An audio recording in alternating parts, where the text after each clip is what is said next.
और मुकेश सहनी कैसे कह सकते हैं अंदर अंदर अपने आप से कि हम जीत रहे जी, कहाँ टिकेंगे हमारे सामने तेजस्वी यादव, कहाँ टिकेंगे बेबी कुमारी। उस बेबी कुमारी के सामने आपका प्रत्याशी पिछले बार टिका नहीं था, 9 बार जीत गया, उसका समय घोड़ा रोक दिया गया बेबी कुमार द्वारा। लेकिन बेबी कुमार भी कॉन्फिडेंटली बात नहीं कर सकती कि हम ही जीत रहे। जानते क्या है? नीतीश कुमार। अभी तक क्यों समझ में नहीं आ रहा है आपको कि क्या बोचहा में होने जा रहा है? कहा डिप्लोमेटिकली कह रहे हैं कि नहीं, लग रहा है ना कि भाजपा अंदर से कमजोर लग रही है। बाहर से तो बोल रही है कि जीत जाएंगे, लेकिन अंदर से लग रहा है कि हार जाएंगे। अंदर से किसको लगता है कि हार जाएंगे? खेला का बदला लेने का यह मौका मिल गया है। वहां आपको याद होगा कैसे अशोक चौधरी, संजय झा, इन सब ने कैंपिंग की थी, ललन सिंह मौजूद थे, ये सब कैंपिंग करके इन्होंने अपनी अपनी कुर्सी बचाई थी वहां पर। लेकिन सम्राट चौधरी क्या खेला कर रहे थे? बहुत मुश्किल से ही राजद वहां हारेगी और बहुत ज्यादा मुश्किल से वहां से बेबी कुमारी जीत सकती है।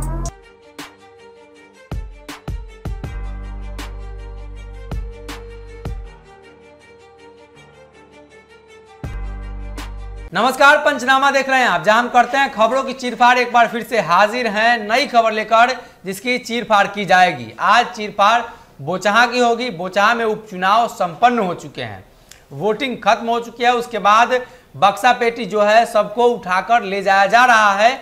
लेकिन अब चीरफाड़ करनी इसलिए जरूरी हो गई है कि अब 4 दिनों बाद जब परिणाम आएंगे तो जो प्रत्याशी हैं, जो राजनीतिक दल हैं, उनकी दुखी बढ़ी रहेगी। तो कहीं ना कहीं उसको थोड़ा सा शांत इस चीरफाड़ के माध्यम से किया जा सकता है। डॉक्टर साहब भी हैं। डॉक्टर साहब, बोचहा का चुनाव खत्म हो चुका है। सीधा सीधा सवाल रहेगा आज, क्या लग रहा है आप?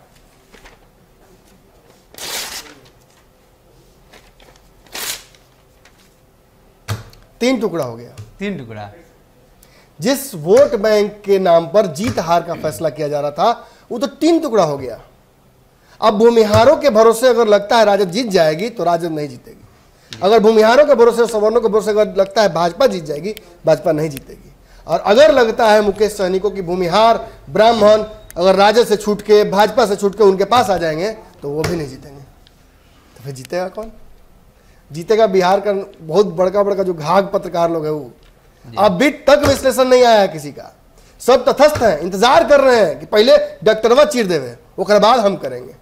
बेइज्जती हो जाती है ना इसके बाद जब कह देते हैं आधी रोटी तवा में, नीतीश गिलन हवा में, उसका बेइज्जती हो जाता है, डिलीट करना पड़ता है पोस्ट का। डिलीट करना पड़ता है कि आप ही बताइए, जो देख रहे हैं उनसे पूछ रहे हैं, दर्शक से नहीं, विश्लेषक महोदय से। अभी तक क्यों समझ में नहीं आ रहा है आपको कि क्या बोचहा में होने जा रहा है? कहा डिप्लोमेटिकली कह रहे हैं कि नहीं, लग रहा है ना कि भाजपा अंदर से कमजोर लग रही है। बाहर से तो बोल रही है कि जीत जाएंगे, लेकिन अंदर से लग रहा है कि हार जाएंगे। अंदर से किसको लगता है कि हार जाएंगे? बाहर से सबको लगता है कि जीतेंगे, अंदर से किसको लगता है कि हार जाएंगे? क्या तेजस्वी यादव कॉन्फिडेंट होंगे? पिछले 2 उपचुनाव के दोनों सीट पर तारापुरा जो हुआ है, तेजस्वी के पास हिम्मत होगा क्या अंदर से मानने का कि नहीं जीत ही जाएंगे जी? इस बार और भाजपा है। और मुकेश सहनी कैसे कह सकते हैं अंदर अपने आप से कि हम जीत रहे जी, कहाँ टिकेंगे हमारे सामने तेजस्वी यादव, कहाँ टिकेंगे बेबी कुमारी। उस बेबी कुमारी के सामने आपका प्रत्याशी पिछले बार टिका नहीं था, 9 बार जीत गया, उसका समय घोड़ा रोक दिया गया बेबी कुमार द्वारा। लेकिन बेबी कुमार भी कॉन्फिडेंटली बात नहीं कर सकती कि हम ही जीत रहे। जानते क्या है? नीतीश कुमार। पीछे तबला बज रहा है, नीतीश कुमार का नाच सुनाई दे रहा है हमको। और जो नीतीश कुमार 20 मिनट में एक बार भाजपा के लिए नहीं बोल पाए मंच से, वो क्या अंदर अंदर सोच रहे हैं, उस पर बहुत कुछ डिपेंड करता है। अब मैं आपको स्पष्ट बताता हूं, बोचहा के चुनाव में नीतीश कुमार सबसे बड़ा फैक्टर है।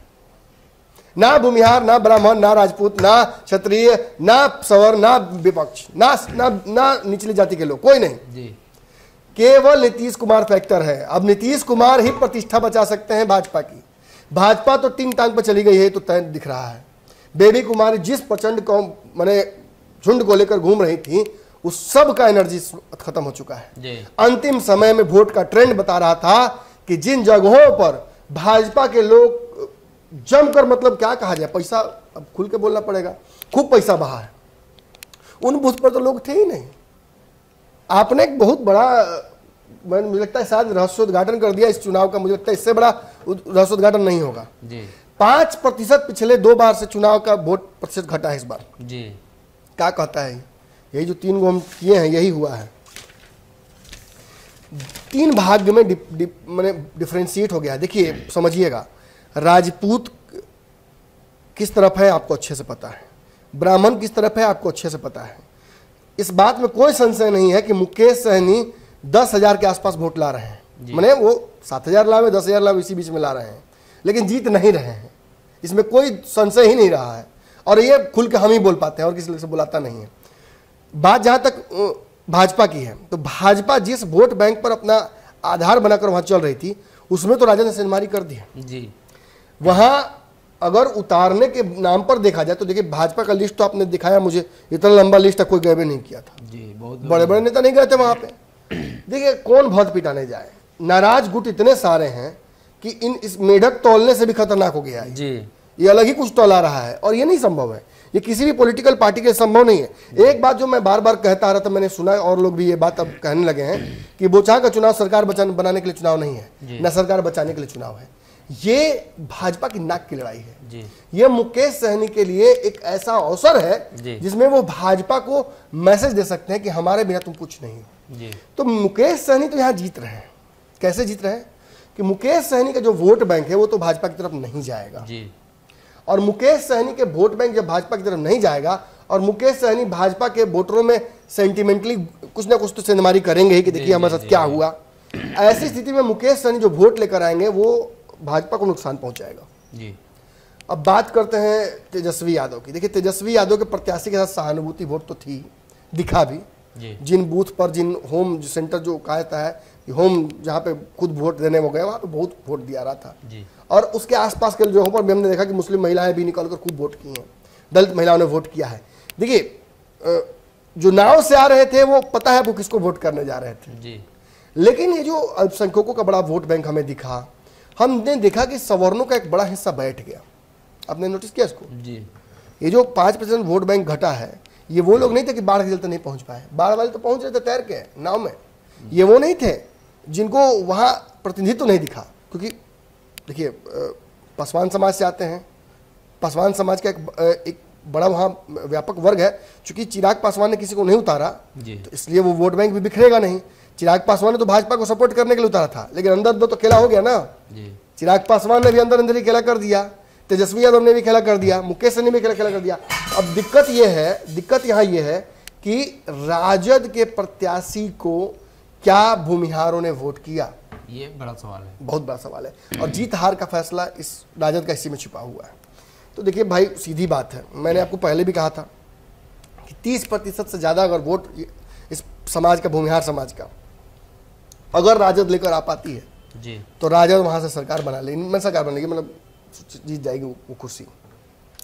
तो राजद ने 30% ज़्यादा वोट भूमिहारों को वहाँ से उठा लिया है जी। बात अगर भाजपा की करे तो भाजपा ने सबका वोट उठाया, लेकिन ओबीसी भाजपा को वोट नहीं कर रहे थे जी। नीतीश कुमार की नाराजगी जो थी वो वहाँ दिख रही है वहाँ लोगों में। और वो जो एक बड़ा समाज वहाँ पे है वो नीतीश कुमार के नाम पर, नीतीश कुमार की तस्वीर नहीं होने की वजह से, नीतीश कुमार के तब से इशारा नहीं होने की वजह से वो खुलकर सामने नहीं आया है। अब इसी पर भाजपा का जीत हार डिपेंड करता है। तो भाजपा कहीं ना कहीं इसमें फिसड्डी नजर आ रही है जी। रही बात मुकेश, सब जानना चाहते हैं मुकेश सहनी का क्या होगा। देखिए आप यहाँ तक तो आप समझ चुके हैं कि कौन जीत रहा है जी। लड़ाई किस दोनों में थी, मैंने आपको बता भी दिया, अब इससे ज्यादा खुल के बोलने की आवश्यकता नहीं है। अब मुकेश सहनी की स्थिति यहाँ क्या हुई है, मुकेश सहनी जिस वोट बैंक को साधने गए थे उसे साध लिया है जी। मुकेश सहनी पिछड़े समाज में, खास तौर पे अपने समाज में एक बहुत बड़ा वोट बैंक वो रखते हैं। ये इस चुनाव में भी वो साबित कर देंगे और इससे भी बड़ी बात वो ये साबित करेंगे कि वो जिधर रहेंगे उधर 10,000 वोट ट्रांसफर करा सकते हैं पर बूथ 10,000 वोट बहुत मायने रखता है। बिल्कुल, माफ कीजिए, पर विधानसभा में पर बूथ बोल गया, पर विधानसभा। तो ये बहुत बड़ी बात है। पिछले बार एवरेज 18,000 वोट काटा था चिराग पासवान ने जदयू का। कितने सीटों से नुकसान हुआ उनको? 20 से 25 सीट। उतने सीट का नुकसान चाहे तो किसी का भी करा सकते हैं जी। तो किसका कराएंगे? भाजपा का कराएंगे। और अगर फायदा करेंगे तो किसका कराएंगे? ये चुनाव के बाद गठबंधन तो होना तय है। चिराग मिली हैं, तेजस्वी मिली हैं, मुकेश सहनी मिली हैं, माझी दूर से तकी हैं, मुकेश सहनी मिली हैं, खूब मिली हैं, मिलेगा पड़ी। नीतीश कुमार के समर्थन में अभी बोल रहा है। नीतीश के समर्थन में क्या बोलना है? जब नीतीश कुमार ने आपके खिलाफ चुनाव के मंच पर जाकर कहीं ना कहीं डिप्लोमेटिकली बोले, कैसे ही बोले, कौन किधर खड़ा है जी?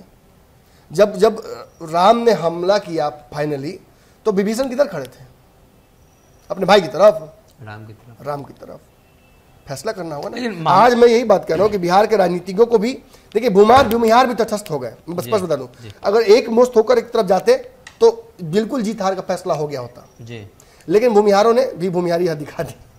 और बात रही बिहार में अन्य वोट बैंक की, तो मुकेश सहनी का वोट बैंक मुकेश सहनी के साथ है। यादवों ने खुलकर वोट किया है राजद को, वो दिखा है, वो पैटर्न में दिखा है। जहां यादव बोल आप घूम के आए थे, देखिए वहां वोटिंग परसेंटेज कितना हुआ है उस बूथ पर, तो ये दिखा ना, ये पैटर्न दिख रहा है। लेकिन भूमिहारों ने खेला कर दिया। अब इसी भूमिहार के खेला में राजद भी फंस गई है और तेजस्वी को भी इस बात का वही 5% 10% वोट का खेला होगा। आप देखिएगा जितना वोट काट देंगे मुकेश सहनी, उसका 10% में हार जीत हो जाएगा जी। मैं समझ रहा हूँ, उतना भी नहीं, उसका 10% में खेला बहुत कम रहेगा, मार्जिन बहुत कम रहेगा, मार्जिन बहुत कम रहना ही भी है, क्योंकि बेबी कुमारी वहाँ की लोकल है। बेबी कुमारी ने मेहनत भी किया है, बेबी कुमारी के पीछे पूरा सपोर्ट सिस्टम भी भाजपा का है। लेकिन दिक्कत वही है कि बेबी कुमारी को टांग खींचने वाले वहाँ कहीं हैं। बेबी कुमारी के पिछले चुनाव में भी विरोध होना शुरू हो गया था, जब ये लगा था कि जदयू को भी सीट जा सकती है। आपको याद होगा अंतिम समय में वहाँ पिछले बार गया था कि नहीं कि समीकरण, पिछले बार समीकरण ऐसा था कि लोजपा से मैंने पहले तो निर्दलीय लड़ने की प्रयास करने लगी है। जब भाजपा ने सीट दे दिया अंतिम समय में, ये कंट्रोवर्शियल सीट हो गई थी, तो इसे भाजपा ने दे दिया मुकेश सहनी को। और मुकेश सहनी को देखिए भाजपा ने कितना झूठ बोल दिया, कह दिया कि दिल्ली में कहा गया था कि आप दे दीजिए बेबी कुमारी जी को टिकट। तो मुसाफिर पासवान फिर क्या करते हैं, मुसाफिर पासवान इंतजार कर रहे थे वहां से लड़ने का चुनाव, और वो भाजपा से भी ट्राई कर रहे थे। और अगर मुकेश सहनी ने उनको टिकट दे दिया तो बेबी कुमारी निर्दलीय लड़ने के लिए तैयार थी। फिर पार्टी ने उन्हें रोका कि आपको कोई व्यवस्था करेंगे, तब तक चिराग पासवान ने उनको टिकट दे दिया था। चिराग पासवान का टिकट लेकर चुनाव लड़ने की तैयारी कर रही थी, फिर उन्होंने टिकट वापस किया भाजपा के दबाव में। तो भाजपा का कहीं ना कहीं ईमानदारी से बनता है ना कि उनको स्थान दे, लेकिन भाजपा ने स्थान दे दिया, लेकिन जदयू ने वो गठबंधन धर्म नहीं निभाया। और यही कहीं ना कहीं बदला लेने का मौका भी मिल गया किसको, नीतीश कुमार को। कुशेश्वर स्थान और तारापुर में जो कर रही थी भाजपा अंदर अंदर जाकर, उस खेला का बदला लेने का यहाँ मौका मिल गया है। वहां आपको याद होगा कैसे अशोक चौधरी, संजय झा, इन सब ने कैंपिंग की थी, ललन सिंह मौजूद थे, ये सब कैंपिंग करके इन्होंने अपनी अपनी कुर्सी बचाई थी वहां पर। लेकिन सम्राट चौधरी क्या खेला कर रहे थे वहां तारापुर में, बड़ा वही तो मैं बोल रहा हूँ कि अब समझने वाला समझ रहा सभी सारा। आज जब जदयू करती है सम्राट अशोक का कार्यक्रम, तो इनको भी करना है। तो यहाँ तो लड़ाई घर की है ना, और घर की लड़ाई में आप कैसे जीत जाइएगा, संभव ही नहीं है, कोई फैसला ही नहीं होता। पुलिस भी आती है तो कहती है घर का मामला है, सब निपटा लीजिए आप लोग। और यही बात है, आज बोचहा का स्पष्ट रिजल्ट यही है कि अगर भाजपा फिसड्डी पड़ी, कमजोर पड़ी, तो उसका सबसे बड़ा कारण नीतीश कुमार है। और अगर वहां से जीत रहे हैं राजद के लोग, तो उसका सबसे बड़ा कारण है भूमिहार। लेकिन वही बात है कि भूमिहारों का वोट डिवाइड हो गया 3 टुकड़ा में, इसीलिए मैं आज स्पष्ट नहीं कह पा रहा हूं कि राजद ही जीत रही है, वरना मेरे पास पूरा कारण है कहने का कि राजद वहां से जीत रही है जी। बहुत मुश्किल से ही राजद वहां हारेगी, और बहुत बहुत ज्यादा मुश्किल से वहां से बेबी कुमारी जीत सकती है जी, वरना भूमिहारों पर सब कुछ डिपेंड कर रहा है जी। तो बोचहा का फाइनल रिजल्ट इसको समझिए एक तरह से, कहीं ना कहीं जो पहले बातें कही जा रही थी कि कौन से समाज किधर जाएंगे, लेकिन अंत समय में फिर वही बात आती है कि वोट का डिवीज़न हो गया, और जब वोट डिवाइड हुआ तो कहीं ना कहीं चारों तरफ बटा है। लेकिन साइलेंट वोटर जो कहे जाते हैं, जो वोटर बोल देते हैं वो तो पता चलता है, लेकिन साइलेंट वोटर वही होते हैं, ओबीसी वर्ग के कुछ ऐसे समुदाय होते हैं जो वोटिंग के दरमियान बताते नहीं है किस तरह वोट कर रहे हैं। उनको अन्य अन्य प्रकार का डर भी माना जाए या कुछ और भी बातें हो सकती हैं, वो वोटर काफी कौन जीतेगा ये तो 16 तारीख को बुझा जाएगा जी। लेकिन कौन जीत गया है ये तो पता है जी, मुकेश सहनी जीत गए हैं। मुकेश सहनी ने भाजपा का वोट बैंक काट दिया है। मुकेश सहनी ने भाजपा को मैसेज जो देना था कि हम कमजोर नहीं हैं, वो तो उन्होंने दे दिया है जी। तो कहीं ना कहीं मुकेश सहनी ने दमखम अपना दिखाया है। हालांकि बोचहा का परिणाम 16 तारीख को आएगा, लेकिन उसके पहले और भी कई खबर हम लेकर आपके सामने उपस्थित होंगे, जिसमें बताएंगे कि किस प्रकार से बोचहा में मामला सेट हुआ, क्या लग रहा है आने वाले दिनों में जो संभावनाएं बनेगी। इसलिए कि अभी तो वोटिंग खत्म ही हुए हैं, धीरे धीरे रुझान निकलकर सामने आएंगे, लोगों के मत सामने आएंगे, उसके बाद ही क्लियर कहा जाएगा कि बोचहा में कौन बाजी मार रहा है। फिलहाल के लिए इस खबर में इतना है।